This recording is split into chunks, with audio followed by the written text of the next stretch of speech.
మనతో పాటు నగరికల్ ఎమ్మెల్యే వేముల వీరేశం ఉన్నారన్న. ఏంటి స్పీకర్ని కలిసారు, ఏం చెప్పారు? స్పీకర్కి కలిసి మేము ప్రివిలేజేషన్ మోషన్ సంబంధించినటువంటి లెటర్ ఇచ్చినాము. వాళ్ళని పిలిచి విచారిస్తాను. అంటే మీతో మీరు ఇప్పుడే చెప్పారు ఆఫీసులో 2 గంటలు మీతోనే ఉన్నారు, లంచ్ చేశారని చెప్పారు. 2 గంటలు మీతో స్పెండ్ చేసిన తర్వాత మళ్ళీ మిమ్మల్ని కావాలని చేస్తారా ఏంటి? అసలు వాళ్ళ వెనకాల ఎవరన్నా ఉన్నారని మీరు అనుకుంటున్నారు? అది విచారించి స్పీకర్ గారు తెలుస్తారు. మీరు రెండోసారి ఎమ్మెల్యే గుర్తుపట్టకపోవడం ఏంటి? ఇదివరకు కూడా మీకు లాస్ట్ గవర్నమెంట్లో కూడా జరిగిందని చెప్తున్నారు. మళ్ళీ మీ సేమ్ గవర్నమెంట్లో మీరు జరగడం ఎట్లా వస్తున్నారు? లాస్ట్ గవర్నమెంట్లో ఉన్న ఆఫీసర్సే కదా, కొత్తగా వచ్చిన వాళ్ళు కాదు కదా. లాస్ట్ గవర్నమెంట్ తాలూకు ఆనవాళ్ళు ఉన్నాయి. ఆ ఆనవాళ్ళే ప్రజాప్రతినిధులని అవమానిస్తుండ్రు.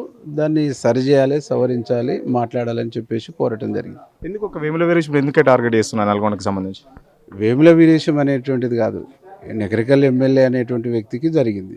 నగరికల్ ఎమ్మెల్యేకి ఇవాళ జరిగినా రేపు ఇంకొక ఎమ్మెల్యే జరిగినా ఈ విధానంలో మార్పు రావాలనేటువంటి దానికోసం, దీంట్లో వ్యవస్థీకృతమైనటువంటి మార్పులకు శ్రీకారం చుట్టాలనేటువంటి దానికోసం మాత్రమే మేము స్పీకర్ గారిని కలవటం జరిగింది. అంటే లిస్టులో మీ పేరుందన్నారు, పేరున్న తర్వాత కూడా గుర్తుపట్టకపోవడం, కావాలని ఆపడం వారికి సంబంధించినటువంటి మిస్టేక్.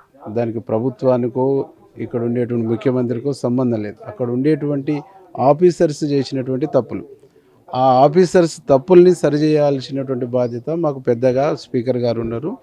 ఆయనను పిలిచి మాట్లాడి సంబంధించినటువంటి వాళ్ళ బాధ్యులతో కూడా మాట్లాడి చర్యలు తీసుకోమని కోరినాను. అంటే కేవలం ఒక దళిత ఎమ్మెల్యే అయినందుకు ఇలాంటి అవమానాలు పొందుతున్నారు మీరు ఏమన్నా? దళిత ఎమ్మెల్యే అనేటువంటిది ఏం లేదు. ఏ ఎమ్మెల్యే కూడా నా ఒక్కని జరిగినటువంటి దానికోసమే నేను మాట్లాడటం. భవిష్యత్తులో ఏ ఎమ్మెల్యే, ప్రతిపక్షంలో ఉండేటువంటి ఎమ్మెల్యేలకు కూడా ఇట్లాంటివి జరగొద్దు.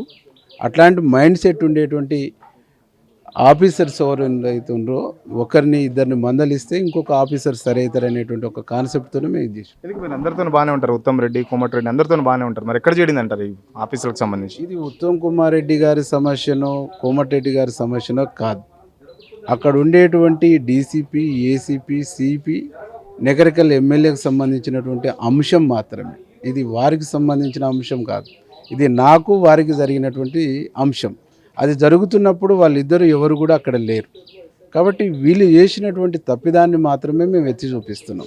ఇది ఇంకొక కోణంలో మీరు చూడవలసినటువంటి అవసరం లేదు, నేను కూడా దాన్ని అట్లా చూస్తలేను. ఇప్పుడు ప్రతిపక్షాలకు సంబంధించి ఈ మధ్యలో వాళ్ళు కూడా ఎమ్మెల్యేస్ చాలా ప్రోటోకాల్ జరుగుతుందని చెప్పేసి ప్రోటోకాల్ చేయట్లని స్పీకర్ కంప్లైంట్ ఇచ్చారు, మీరు కూడా కంప్లైంట్ ఇచ్చారు. స్పీకర్ ఏం హామీ ఇచ్చారు మీకు? సరే, వాళ్ళకి ఏం హామీ ఇచ్చారో వాళ్ళని అడిగితే చెప్తారు.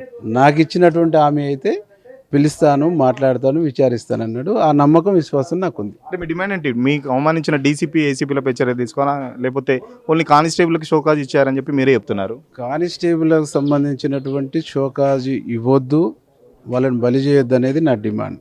నన్ను అవమానించినటువంటి ఆఫీసర్ని పిలిచి విచారించి ఆ విచారణలో తేలినటువంటి అంశాన్ని బట్టేసి తను ఏ నిర్ణయం తీసుకుంటాడో స్పీకర్ నిర్ణయం. తను అవమానించిన డీసీపీ, ఏసీపీ పైనే స్పీకర్ చర్యలు తీసుకోవాలని చెప్పేసి, మొక్కుబడిగా కానిస్టేబుల్లపై మాత్రం షోకాజ్ నోటీసులు ఇస్తే నేను ఊరుకునేది లేదని చెప్పేసి ఎమ్మెల్యే వేముల వీరేశం చెప్తున్నారు.